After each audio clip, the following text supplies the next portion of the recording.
Europe Soir, TV Média.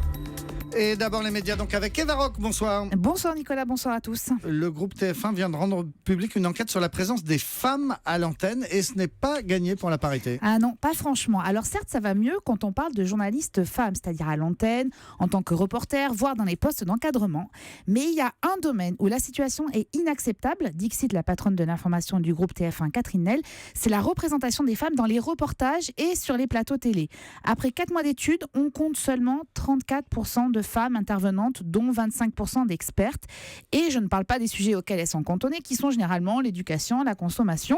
Il suffit de regarder les sujets consacrés aux achats de Noël en ce moment. Mais est-ce que la pente est bonne? Est-ce qu'il y a une amélioration depuis quelques années? Ah non, et c'est bien ce qui m'agace. En 2008, une étude sur le même sujet et sur l'ensemble des médias annonçait le chiffre de 31%, c'est à peu près le même qu'aujourd'hui. Chiffre quasi identique aussi en 2011. Donc, on fait des études, on constate, on s'agace, on se dit qu'il faut une meilleure représentativité des femmes sur les écrans. Et rien, il ne se passe absolument rien. Alors pourquoi est-ce que les chaînes de télé sont frileuses pour inviter des femmes sur leur plateau? Alors c'est un peu un cercle vicieux. En fait, comme elles ne sont pas invitées, elles ne maîtrisent pas la prise de parole médiatique, donc elles hésitent aussi à dire oui à une invitation de peur de ne pas assurer leurs prestations. Mais alors une fois qu'on a dit ça, on fait quoi? Alors le groupe TF1 a annoncé hier un plan d'action, alors pas encore de quotas, mais notamment l'élaboration d'un annuaire avec les coordonnées de femmes expertes pour que les journalistes fassent appel à elles plus facilement, et puis la formation des journalistes et des monteurs, histoire aussi de les sensibiliser à ce sujet. Donc, rendez-vous dans quelques mois pour voir si enfin la situation évolue.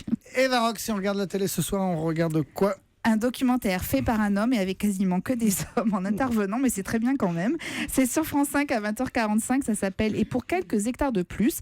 C'est un sujet en fait sur la disparition des terres agricoles en France au bénéfice de zones commerciales et autres parkings, ou comment les municipalités modifient aussi les plans d'occupation des sols au gré de leur accointance avec des investisseurs privés. Il y a notamment un sujet sur le grand stade de Lyon. Puis le chiffre du soir, c'est que chaque seconde, 20 mètres carrés de terres agricoles sont rayés de la carte de France. Chaque seconde. Eh oui. Incroyable, merci. Oui. Et à demain Eva Rock. Et les grands directs des médias demain, avec Mercotte, la blogueuse culinaire qui sera l'invitée de Thomas Joubert pour la finale du meilleur pâtissier sur M6.